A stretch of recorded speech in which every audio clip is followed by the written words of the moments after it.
al ex magistrado del Tribunal Electoral, Guillermo Márquez Amado. Guillermo, muchísimas gracias. Feliz domingo. Feliz domingo. Aquí me están, se están riendo de verme aquí agripada, pero aquí, feliz lunes. Aquí estamos agripadas, pero ahí vamos. Reformas electorales. Y usted acaba de reaccionar con sorpresa a lo que le acabo de decir antes de llegar de la entrevista. Y lo comparto con ustedes. ¿A qué reacciona con sorpresa? A esto. Que diputados de las diversas bancadas postergaron la presentación de ese paquete de reforma al proyecto que modifica el Código Electoral ante la Comisión de Gobierno, Justicia y Asuntos Constitucionales de la Asamblea, la cual debe ser mantenida en receso hasta el próximo miércoles 5 de octubre. ¿Por qué reacciona usted con sorpresa?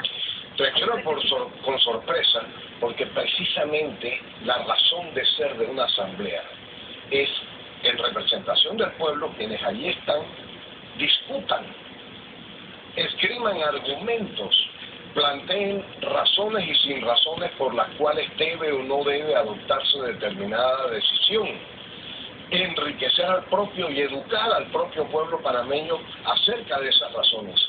Pero cuando no se discute, sino que se comienzan a buscar entendimientos fuera de la atención del público, fuera de la vista del público, entonces se consiguen esos entendimientos, pero por razones ajenas a los argumentos. Por un yo te doy aquí esto y tú me das a mí aquello.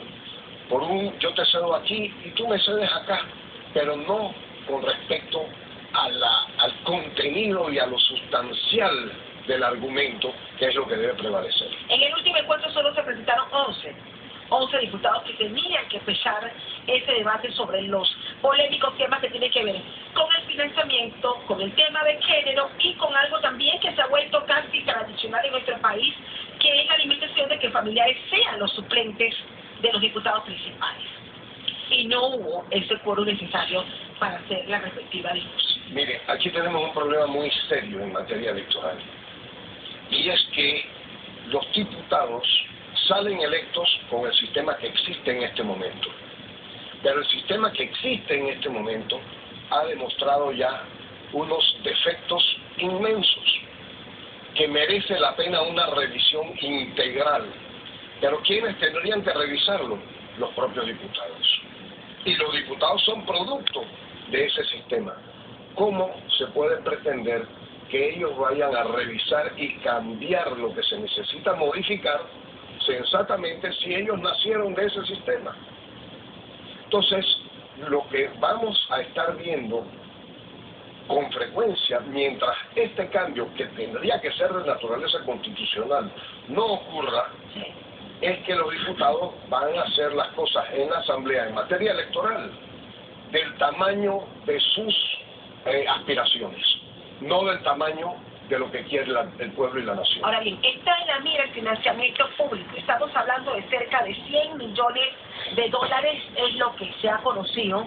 Y la pregunta es, ¿quién fiscaliza qué? Cuando aquí es un secreto a voces que los partidos políticos se benefician unos cuantos, los que están en la roca, los que están más cercanos al que está arriba en el poder. O sea, ¿quién fiscaliza la distribución equitativa? Además, estamos hablando de 100 millones de dólares que vamos a pagar nosotros por nuestros impuestos. Teóricamente eso lo debe fiscalizar el propio Tribunal Electoral. Además, se ponen normas que implican que los propios partidos deben y los candidatos deben suministrarle al Tribunal Electoral la información. Pero la verdad sea dicha, el Tribunal Electoral no ha venido haciendo eso de tal manera que los ciudadanos quedemos convencidos de que se está haciendo bien. La última campaña fue una verdadera vergüenza, porque se destinaron recursos del Estado a muchos candidatos, a muchos partidos políticos, pero en orden de preferencia de alguien que todavía no sabemos, y aunque el Tribunal Electoral puso interés y llegó a decir que eso no debía ocurrir, aunque en mi opinión no lo suficientemente, la Fiscalía Electoral no hizo su trabajo, y ahí está todavía.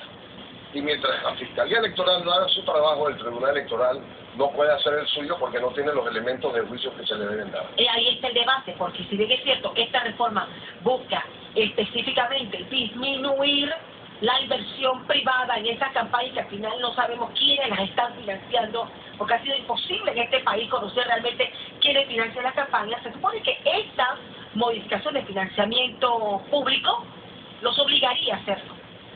¿Hay garantía de que se... Mire, no es que no hay garantía de que vaya a ser así. Lo que más tiene a personas como yo aprehensivas es que el Tribunal Electoral no ha estado promoviendo que la donación que se hace a los candidatos provenientes de fuentes privadas sea conocida por el público. Y entonces esas fuentes privadas que contribuyen con las campañas políticas después le piden a los candidatos ya electos una especie de el resultado de su inversión, para ponerlo entre comillas, porque de esa manera es que lo ven. Y eso nos termina afectando a todos. Pero una cuestión de falta de voluntad, o las normas permiten que pasen por debajo de la mesa ciertas actitudes que usted acaba de manifestar. No hubo rendición de cuentas de lo que se dijo en un momento, en el pasado gobierno, de la utilización de fondos del Estado para promover campañas políticas. Bueno, las normas no lo impiden, no impiden que el Tribunal Electoral informe acerca de cómo se manejaron las cosas en cada partido. Lo que pasa es que si lo hacen, entonces termina ocurriendo que las personas que se vieron afectadas dentro de los distintos partidos políticos porque se prefirió a una frente a otras, comenzarían a quejarse y el Tribunal Electoral no encontraría la forma de parar eso. Y por otro lado, en cuanto a las donaciones de fuentes privadas que se le hacen a las campañas políticas, el Tribunal Electoral tiene una prohibición de dar a conocer esas cifras. Pero también es cierto que el Tribunal Electoral no ha promovido, no se ha preocupado porque esas normas cambien y ya no sea prohibido, sino que sea obligatorio darle la información al público. Otra de las cosas que está causando ruido en este momento y que ha generado ya algunas reacciones es que estas reformas cada día le quitan más posibilidades a los denominados independientes.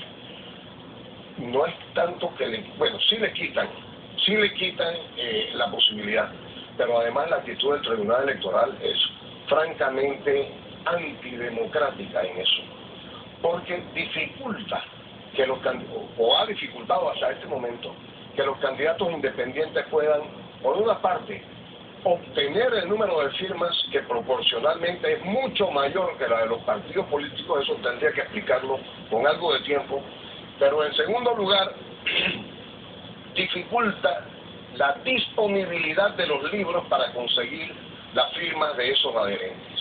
Y termina ocurriendo que solamente muy pocas personas terminan siendo candidatos independientes, pero además los limita.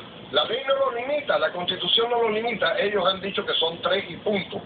Y la verdad es que lo que yo siento es que hay una voluntad en contra de las candidaturas independientes. ¿Cómo ve Guillermo Márquez Amado el fin de esta discusión en la Asamblea? ¿Cómo lo ve usted? ¿Tiene confianza de que se vayan a hacer las reformas que realmente necesitamos? No, mire, es que en la Asamblea no están discutiendo en función de lo que le interesa y lo que le conviene a la nación. Están discutiendo en función, y por eso lo hacen tras cámaras, por eso lo hacen ocultos. Están discutiendo con base en qué es lo que a cada uno le conviene. Entonces, uno cede vino y el otro cede llantas. Pero eso es lo que hacen.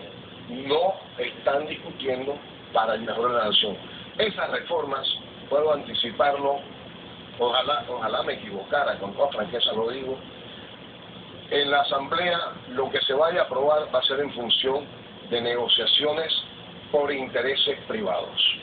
Es la opinión de don Guillermo Márquez Amado, ex magistrado del Tribunal Electoral, esta mañana con nosotros aquí en Noticias AM. ¿Qué va a pasar? Bueno, se retoma el próximo 5 de octubre esta discusión en esta comisión. Algo que estoy dejando en el tintero es pedirle a la ciudadanía que esté muy, pero muy pendiente, que escudriñe con lupa, con microscopio, quién vaya a ser nombrado como magistrado por la Asamblea. ¿Qué tal los aspirantes? Los aspirantes, bueno, todavía no sabemos quiénes son todos los aspirantes, porque hoy se inicia el periodo para que presenten sus postulaciones.